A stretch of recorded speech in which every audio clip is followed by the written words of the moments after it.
Hey everyone, it's Nick from Nick's Crossing, and today I have two trays filled with Lionel projects that I started either a few years ago or many years ago. Engines and whatever, motors and all kinds of parts in here are basically old and very old. These are items I either found at train shows or just sitting around at antique shops and such. So let's get into it. We're actually going to start with our smaller box on the right and go from there. All right, so before we tear into this little box here, I'm going to take the Z1000 transformer off. This also came out of storage. This is an oldie but a goodie. It's going to be the new Tabletop test transformer.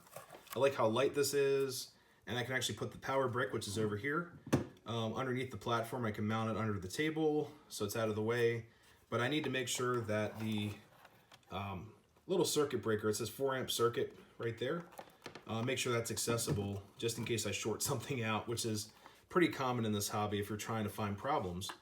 Variable speed, bell, whistle, whistle horn. You get 2 poles on the back side, which you can connect banana jacks to, or alligator clips. You can twist them up like that and work with it like that. So we're going to remove this off the table. It takes up quite a bit of room, and there's also wires going everywhere out of this thing. And originally I was using a Lionel ZW transformer, which is the newer stuff, but all of them have actually died. So I'm actually going to take those apart and see what's wrong with them. They say non-serviceable parts, but I'm not afraid. So let's set that over there. And the power pack of that is quite heavy, so. All right, so let's get into this box. So I'm gonna take this item out first. I don't want this to get scraped up. Wow, and this is a Lionel 248 pre-war that I painted like a million years ago, it feels like. I think I used this Krylon paint. I think I did this either in middle school or high school, so like umpteenth years ago, painted this. But recently, right around the start of the pandemic, I was going through all my trains, and before I moved out and everything, and I ended up polishing up all these nice pieces of brass. I mean, they look beautiful. All these are black and pitted, and on the other side, I am missing a door. The tabs broke off because these are very, very fragile. So I'm gonna find another door, hopefully at a train show or a friend through the connection. But if I do that, it looks like the door's there, so let's just do that for now. But yeah, this looks great, and I actually have some frames for this, and I'll actually show you the other parts that go with this engine. So, and this is actually an electric. The headlight goes up here. There's a steam stack, and then the pantograph goes in the back, and the pantograph is in one of these boxes. So we'll get through that shortly. But the frames do need repainting, and I'll show you guys the condition of that. So let's set this over here. The 248, this actually came in the box as well. This is the original paint scheme with that 248. This is that original orange. You can actually, here, I'll show you guys. It's just a little bit different, a little bit off, not too bad. It looks like someone tried, I didn't do this, but it looks like someone tried to clean it up here, but the paint on these are so thick. I'm gonna leave this original. I like the patina on it. I don't really mind it. The 248 shell was really bad, so I can't even see the numbers on here. It looks like it says 630, and it used to say observation. You can kind of make it out there. See if the other side's any better. Yeah, there it is. It says observation right there, very faintly. Yep, it is a number 630 observation car. And it's observation because of the back here. So I'm gonna leave this all original. I love the way it looks. And the set, look at that. $27 for the car and the shell, which also came with the motor and everything else, but not bad. So let's set that over here. And what else do we have in here? Look at this. So if you guys have been into these Lionel engines before or accessories, this is a milk car accessory, and it's missing a lot of things. It's actually missing the clips that go underneath. They clip into these. It's like a big old U-clip that are it's a pain in the butt, I'll be honest with you. But they wrap around these, and that sticks the shell. It holds the shell. There's some corrosion here. Look at that. So I'm not sure if that's from a battery or something else, but it's definitely corroded, so I won't touch that. But this is the whole system. It's actually missing the other part of the solenoid that holds this part here that has the ejector system that launches the milk carton out. And there are milk jugs in there. Let's see if I can get those out. Look at that. You can see them stuck in there. So I'll have to salvage those guys. This will be used as spare parts. This is missing a lot of items. I don't even have the shell, which I'm assuming would have been the white milk car. I already have 2 early Lionel Post-War milk cars. They work great. But this one will be a great, you know, a great system of spare parts here. I can take all this out and reuse it. And actually, look at that. There's the milk carton. So I'll leave those in there for now, but eventually I will take them off. Yeah, it's missing mounting screws there too. All right, so let's move on to another accessory car. Yeah, look at this. This is the, what's that say? 8451. I believe this is the dump car. And there's a solenoid underneath that activates through the little pads here. And I think I did rewire this. I'm not sure if it works or not, so we'll have to test that out one of these days. Maybe on a Monday-Runday, we'll test these out. It should work. Everything looks okay. Usually these get caught up because underneath here, you can see this little, it's that little wear mark right there. It's actually from the point of the solenoid. So if I can get it to, it's not, the pin's not coming out. So there's a pin that shoots out of this hole here and it pushes this all up. So eventually you get that little wear mark. So this was used a lot. Could use some cleaning up. There's some rust here, surface rust, but just a little bit of a Scotch-Brite and maybe a little bit of WD-40 just for cleaning it up, not for lubrication, but that should do it. There's also rust in there, but it's easily done with a Dremel. So I'll set that over there. Creating a pile over here. Got these old clamps, which I picked out. These are great for modeling things. So I'll put these all together, make a chain with them. These are lanterns that go onto a 1688 and some other post-war and pre-war engines. They just stick out the side. These are the old ones. And what they would do, they wouldn't glue these in. Here, I'll pull one out. They would actually almost stamp them in to fray them out.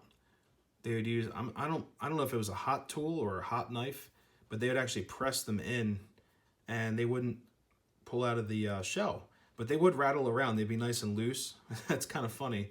A lot of the engines, a lot of the old engines, you'd find these missing. So I've got 2 more right here for all those old shells I have to get to one of these days.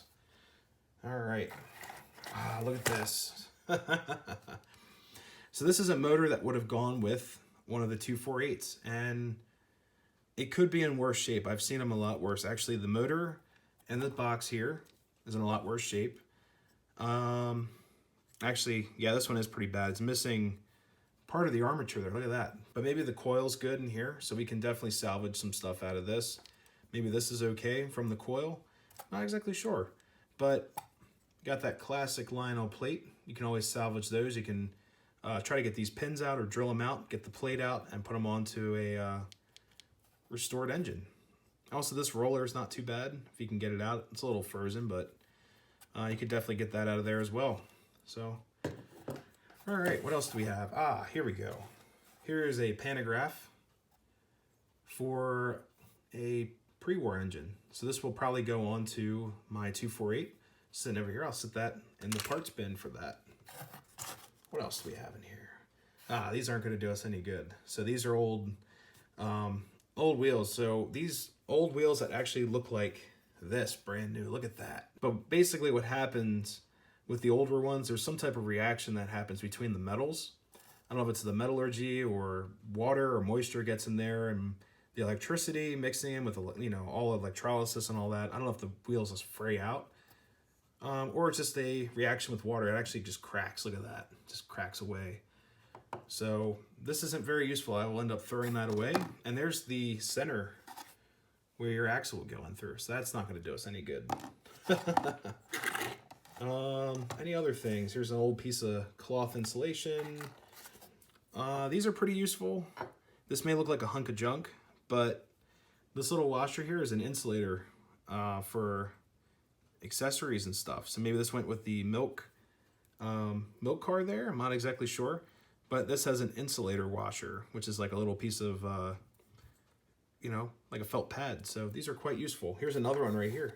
So this may look completely useless, but what this is a light socket. This is actually the hot side of the socket. And there's a little piece of copper in there. And what they would do, they heat it up really quick and you push a wire through the solder. Then you give it a pull, make sure it stays, and then you lob it off. You get this little blob of solder, which comes in contact with your light bulb, and then this sits at the bottom of the light socket. Put that in the parts bin. Now this is going to be very important. So a lot of you guys are saying this looks like a hunk of junk. You know, what's wrong with you? Nick, what's going on? This is actually going to be the motor that I'm going to put inside that 248. And I can clean all this up. And look how old this brush system is. Look at that. This motor is over 100 years old easily. Just the way it's constructed and everything. More modern brush plates actually have brushes that are sprung. These are just little tabs, and the brushes are being pushed on it. I bet you this motor still works because Lionel used to build things to last. So the only thing is we're missing that screw right here. Or I'm sorry, we're missing the nut that holds on the main drive gear. And also, that's odd too. So someone put new wheels on here, but put the gear side on the wrong side. So the geared side should be on this side. This one's correct. So this is probably an original set of wheels right here. This is probably an old one. This is all surface rust. I mean, you can see it's coming off. I just made that line right there. And apparently it was $10, and they were very happy about it because there was another $10 sticker on one of the wheels. So they're very serious about their $10. All right, so now we're gonna move on to box number 2, which is overfilled and all that good stuff. All right, so now it's time to go through box number 2. So take this fragile item off of here. This looks like a post-war era box car. And see if there's a built year on it. So this is built by Lionel.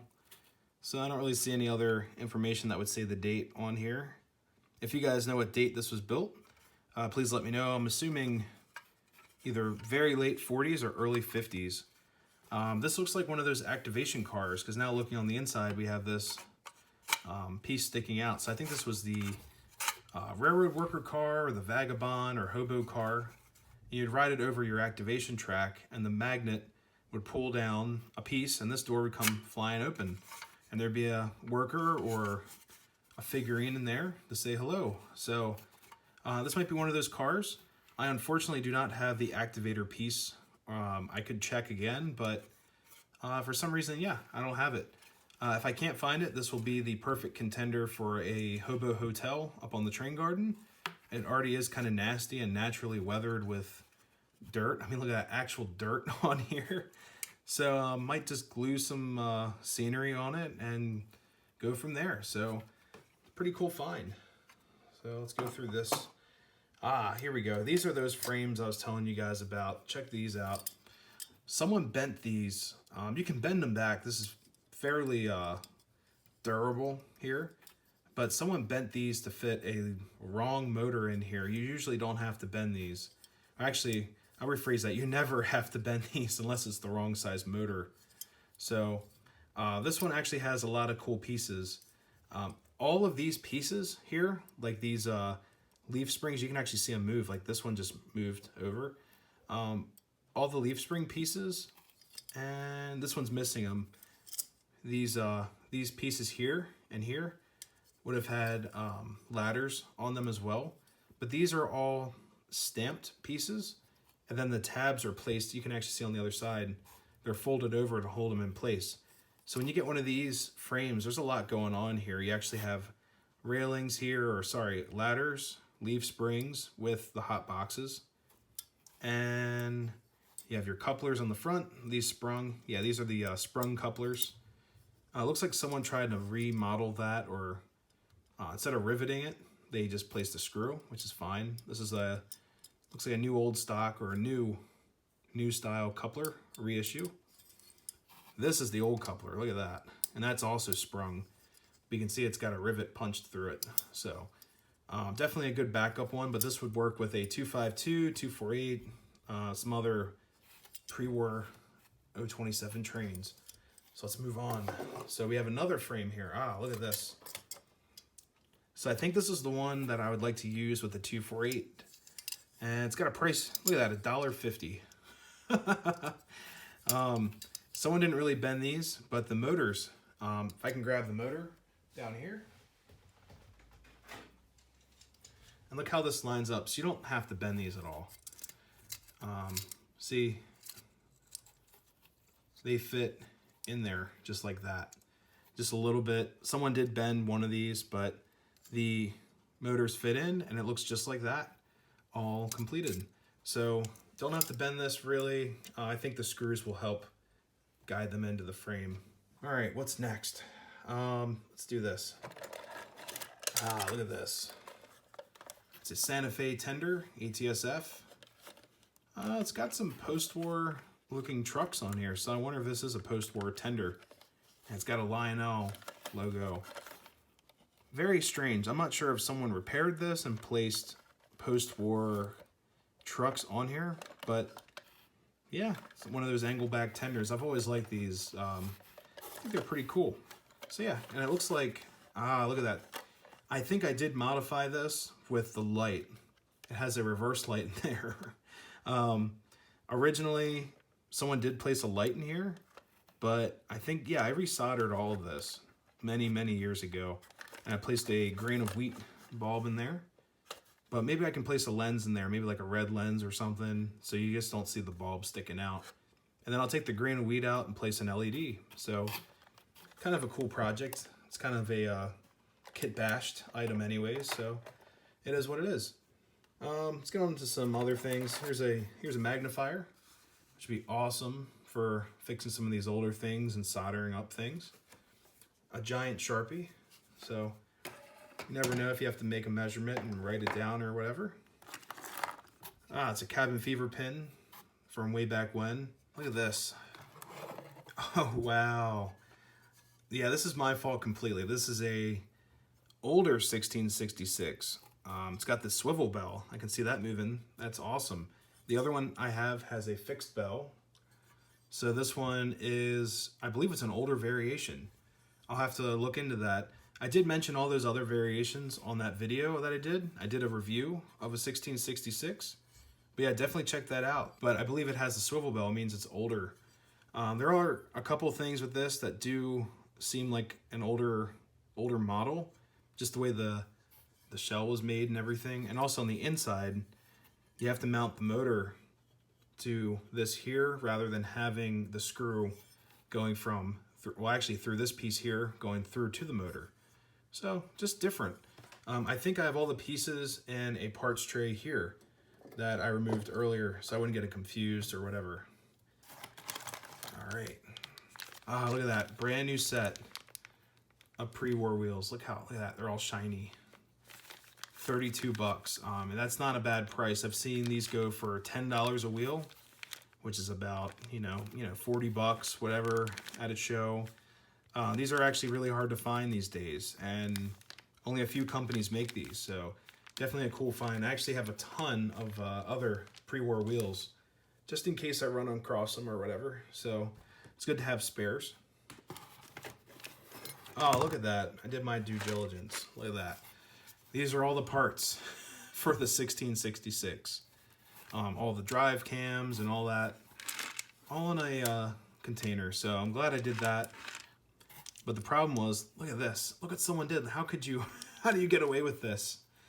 Look how nasty. I'm like, what are you thinking? I think what I'm going to have to do is use one of these bases. I forgot which one's the better base. It might actually be this one. Yes, this is it. So here you go. So this is the motor that would work with it as well. But you can see, look at my wheels, they're all chewed up. So someone probably dropped it. Look at that, it's right across. This motor does work. Someone did a really weird rewiring in here. I'll have to check that out. but they also put in a new pickup pad there.